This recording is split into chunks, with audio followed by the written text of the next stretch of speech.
I've been making content now consistently for 10 years. I've been full-time as a content creator for 8 of those years. I've built an audience of over 500,000 people across Instagram and YouTube. I built a low-ticket digital product business to over $400,000 a year. And then I built an online education business to over $1.5 million a year. And I've made a cumulative $3 million online since 2022. And in today's video, I want to distill 10 years worth of content experience down into 5 big lessons that I wish I knew when I started. And we're gonna do it shotgun style by going for a little drive together.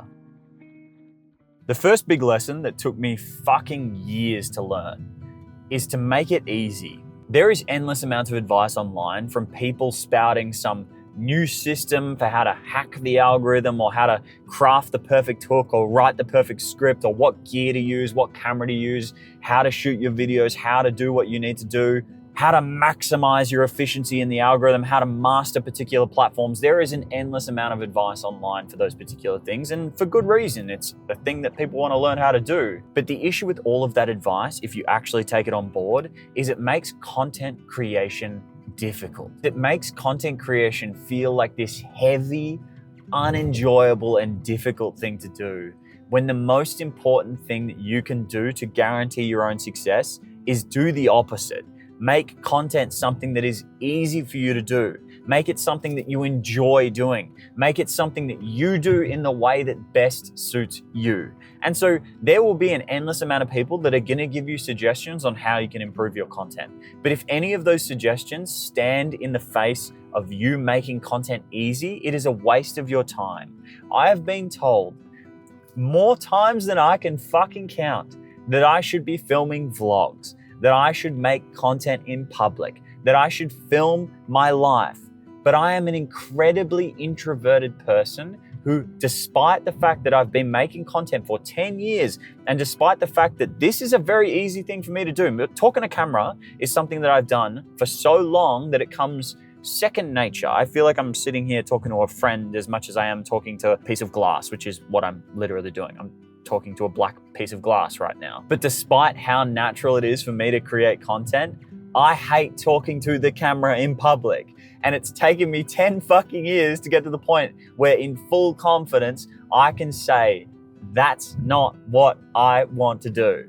Because the reality is when you're first starting out, content is already difficult enough. And so paying attention to the fucking perfect script structure or how to craft the perfect hook or the perfect thumbnail for your videos or all of the different strategies that people are going to tell you about, all of those things are fucking useless because it's already difficult enough for you to create content. And the most important thing you can do when you're first starting out is do everything you can to make it easy. Do everything you can to make this enjoyable. Do everything you can to make this something that you consistently return to and keep doing for a long enough period of time that you deserve the success. Because it's going to take a lot more content than you think it's going to in order to create the success that you want. And I'm sorry if that's disheartening.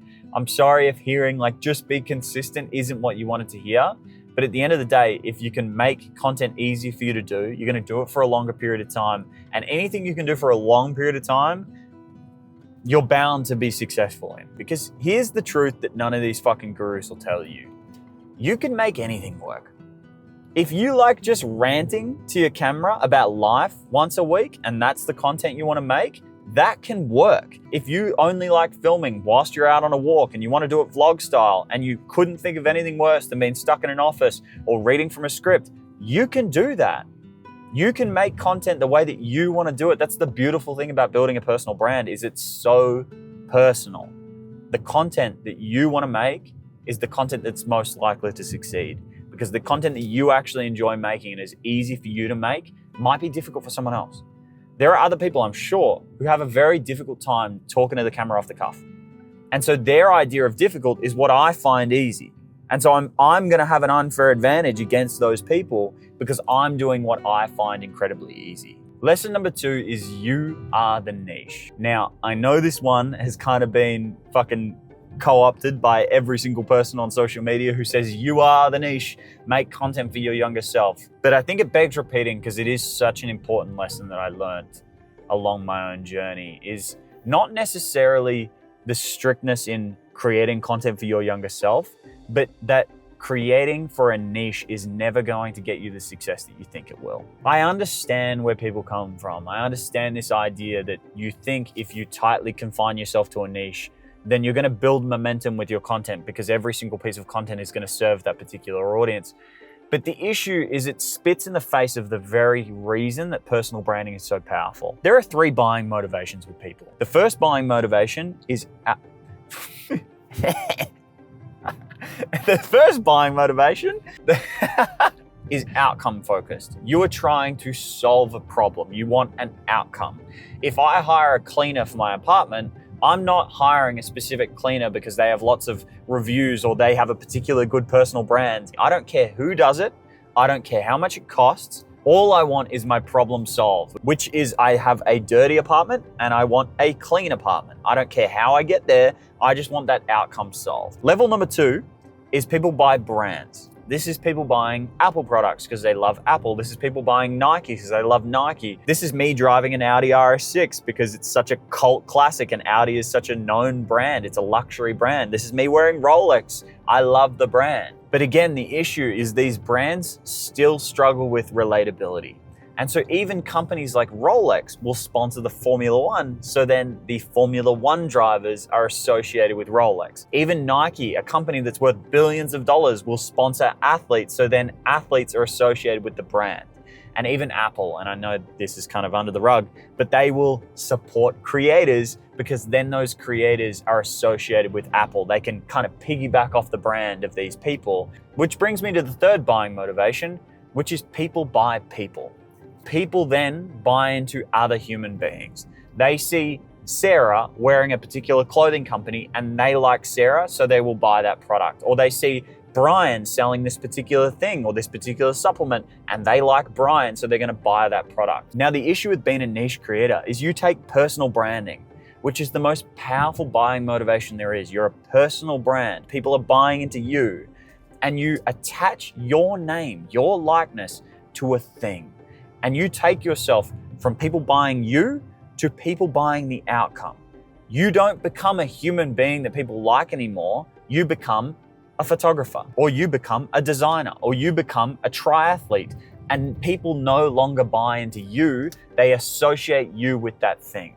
And so until you step outside of that and you position yourself as the centerpiece of the brand, and the things that you do are just parts of your story, then you're always going to struggle to get people to buy your products because they're just buying the outcome. Someone who follows a photographer online who posts camera reviews on YouTube, they're never going to buy into that person because they're just seeing you as a solution to their problem and outcome. They go and watch your reviews because they want to know what the latest camera is, or someone goes and watches your triathlon videos because they want a training plan for their own triathlon, but they don't buy into you. They're buying into the outcome. And so the easiest way to do this, to make yourself the niche, is just make content for your younger self. Just make content for you a year ago, 2 years ago, 5 years ago, whatever timeline that you like. Just make content for your younger self. That's all you're trying to do. And so suddenly, because you're making content for a very specific human being, your younger self, anything is fair game. If I'm making content for my younger self, Tom, 5 years ago, I could make content about my car because he's obsessed with cars. I could make content about personal branding because he's trying to build his personal brand. I could make content about business because he's trying to grow his business. Anything is fair game as long as it lines up with me because I'm making content for my younger self. And then the beautiful thing about that is we're all pretty fucking similar to each other. And so there are hundreds, thousands, or potentially millions of human beings who are exactly like younger Tom, who have the exact same interests, the exact same passions, the exact same dreams. And so when they see me making ultra specific content about my car, then business, then personal branding, then lifestyle, then whatever else I want to talk about, personal finance, when they see all of that, they think, holy fuck, this person has all of my interests. This person represents every area of my life, and you become their favorite person. And so this is less an argument of me trying to convince you that you are the niche, and more of an argument to convince you that niching down your personal brand is maybe one of the dumbest things you can possibly do in order to build a real personal brand. Because a real personal brand is literally antagonistic to the definition of what a niche is. And so I know it feels scary initially if you've always made content about one particular topic to think, I'm gonna start making content about everything else that I'm interested in. But I promise it is the way that you connect with human beings. And at the end of the day, that is what you are trying to do by building a personal brand. Lesson number 3, and this one's gonna hurt a few feelings, but always be improving. One of the most painful things that I see all too often is people who have been consistent for a bloody long period of time, but they have been consistently shit. And it's not that they're bad at making content, it's that they get stuck in a rhythm. They get stuck in their routine. They learn how to make content a particular way, and then they just keep doing the same thing over and over again, expecting a different result. And so it is not good enough to just be consistent. You have to be consistently improving. You have to be consistently creating content, but also consistently improving that content. And so you need to be improving the production quality of your content. You need to be improving your charisma on camera. You need to be improving your ideas. You need to be improving your packaging. You need to be improving the points that you make in your video. You need to always be improving your content. It is not good enough to make content consistently. And so if you've been making content for a year or 2 or 3 and you don't feel like you have the results that you think you deserve, it might be because you've not actually improved your content. You've just been making the same thing that you always have because it's easy to do, or because it's the way that you do things, or it's the routine you've gotten into, but it's not actually improving each time you do it. And so you're not getting better results each time you make content. The reality is, if you want to be successful creating content, you need to be obsessed with content. You need to be obsessed with how to be better on camera. You need to be obsessed with production quality. You need to be obsessed with how to come up with better ideas. You need to be obsessed with improving your form of content. Now, I'm not saying you need to switch from talking off the cuff to scripting your videos. Again, stick to what you enjoy doing, but you need to be improving what you enjoy doing. You need to be improving on your content. You need to be reading books on content. You need to be watching videos on content. You need to be investing in education on content. You need to be obsessed with this. And to some of you, you might think, you can go, guys. Now, some of you might think, that's too much, Tom. Come on, brother. Like, I feel like I deserve to just be able to make whatever the fuck I want every single day, put zero effort in, and achieve amazing results. Like, what the fuck are you saying? Are you saying that I can't do that? Yes, that is exactly what I'm saying. Need I remind you that your goal is to build a personal brand of thousands, hundreds of thousands, or millions of human beings who follow you for your unique perspective or way of doing things, so you can then start a business and essentially get paid to do what you want to do. Can I remind you of the level of ambition that that goal entails? Now, do you really think that you can achieve a goal of that caliber without constantly needing to improve your work, without needing to be obsessed with your craft, without needing to constantly get better at the thing that is going to create your success? Can you see that delusion that you think simultaneously that you can achieve this amazing goal, this huge fucking goal, but then not put effort into every part of achieving it? Lesson number 4, volume is the great equalizer. I don't need to know you to know that you're probably not making enough content and haven't made enough content to justify wanting the success that you want. And I know, once again, that might be hard to hear, but I want you to do a little exercise with me, and I'll share the real math with you in a second. But I want you to pick someone in your mind that you really like. I want you to pick a creator that you follow, that you really like, that you think has achieved what you want to achieve, has created the success that you want. And I don't need to know who this person is to know that this math will check out. Say their name out loud just to solidify it before I move on to the next point. Now I want you to ask yourself, what was your average output in 2025? How many videos per week did you post on average in 2025? Now you can pick YouTube or you can pick Instagram depending on who this person is and where they post. And so if you posted 1 video a week on YouTube, your answer is 1. If you posted 5 videos a week on Instagram, your answer is 5. I want you to, again, lock in your answer before I go to the next point. Now I want you to go to that person's Instagram or YouTube account, depending on your answer, and I want you to divide their total number of published pieces of content. On Instagram, it'll be posts. On YouTube, it'll be videos. I want you to divide their total amount of content by your average number from 2025.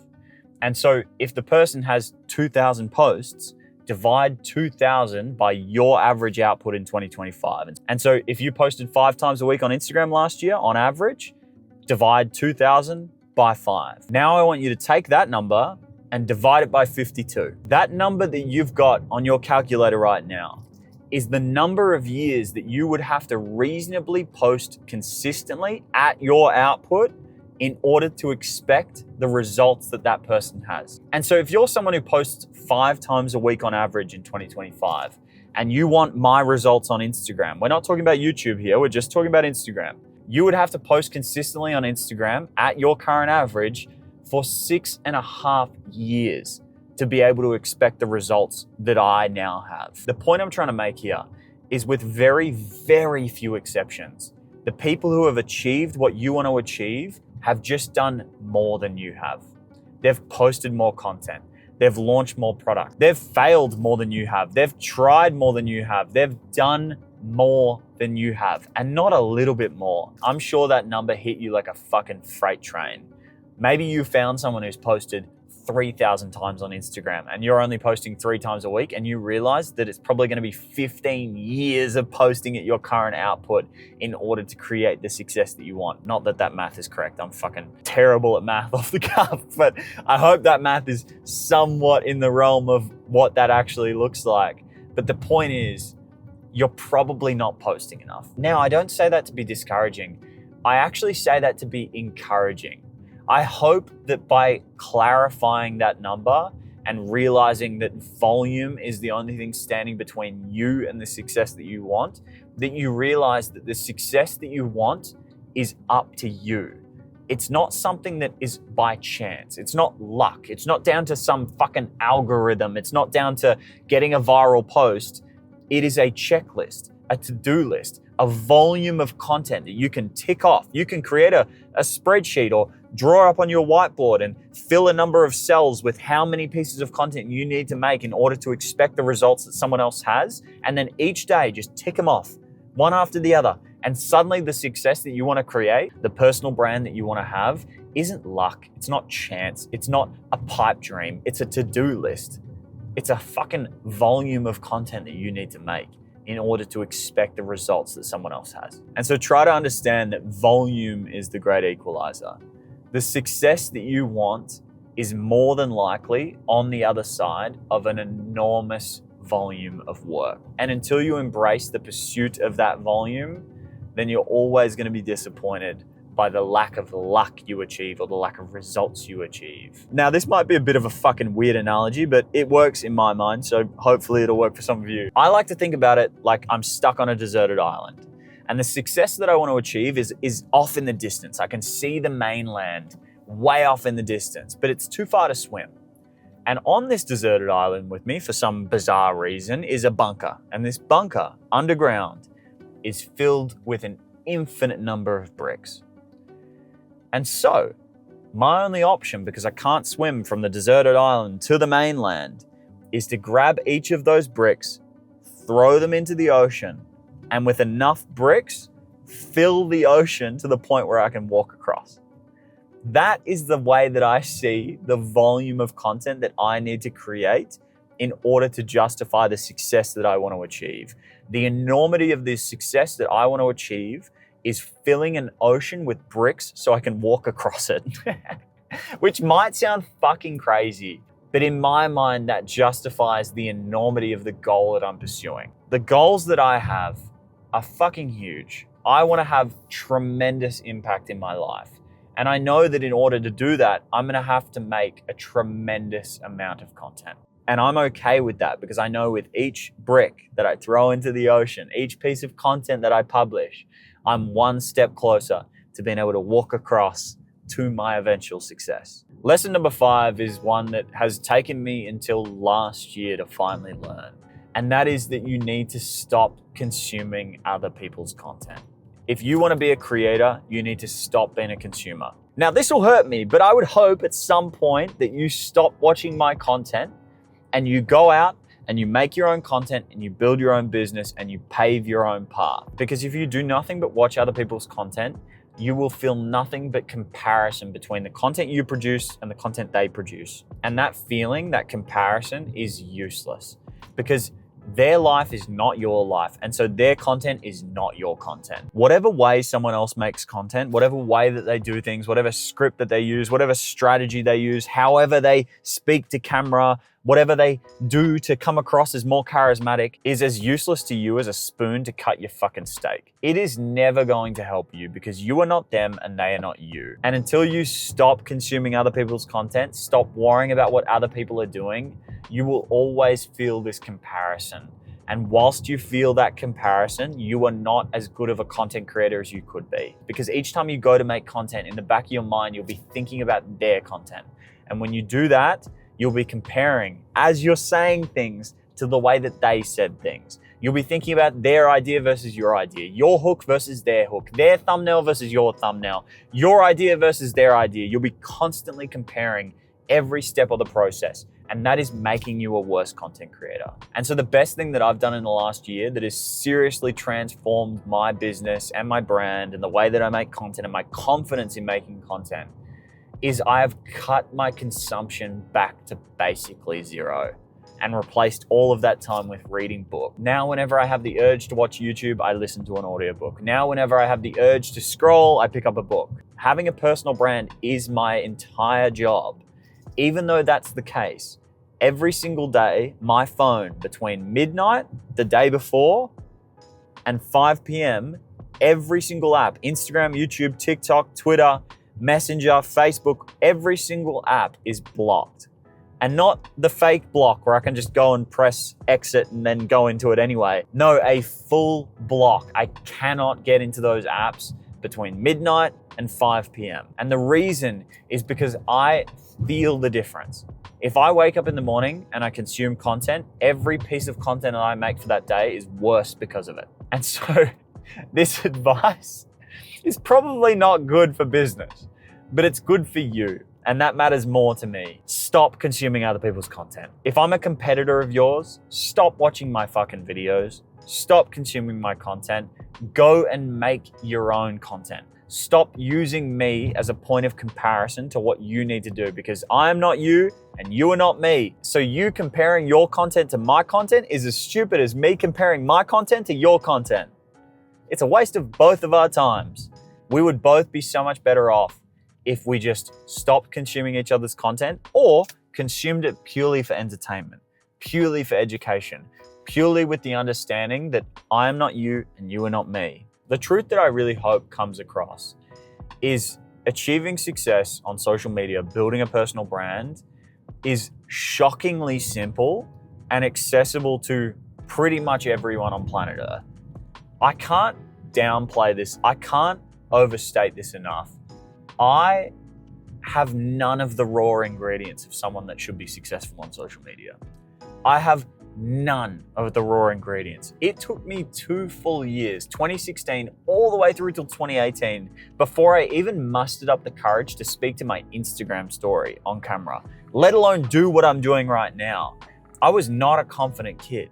I was not one of these theater kids or the class clown or the popular kid at school that had all the raw ingredients of building a social media presence. I had none of that shit. This does not come natural to me, but I set it as a goal. It was high up enough on my values list and I was persistent for a long enough period of time that now I have this success. And so I cannot overstate this enough. If I can do it, you can do this too. And so if there's even a small part of you that watches my content and you think to yourself, fuck, I feel like I could do what Tom does. I feel like I could make the content he makes, or I feel like I could run the business he could run. You can. You fucking 100% can. There is nothing stopping you. Yes, you can absolutely do it. And no, I'm not exaggerating. No, I'm not just blowing smoke up your ass. I had none of the raw ingredients. Most of my early content was dog shit, but I was persistent. And now I get to enjoy the luxuries of the life that I lead. I get to drive around on a Monday filming content in my Audi RS6 because this is my fucking life and this is my job. And so if I can be the surrogate for the confidence that you don't have yet, please use me for that. Please go and start, even if it's just down to Tom told me to do it, so I'm gonna go and do it. Please go and do this, because it can eventually create the life that you will not believe is your own. I hope this video helps, and I'll see you in the next one.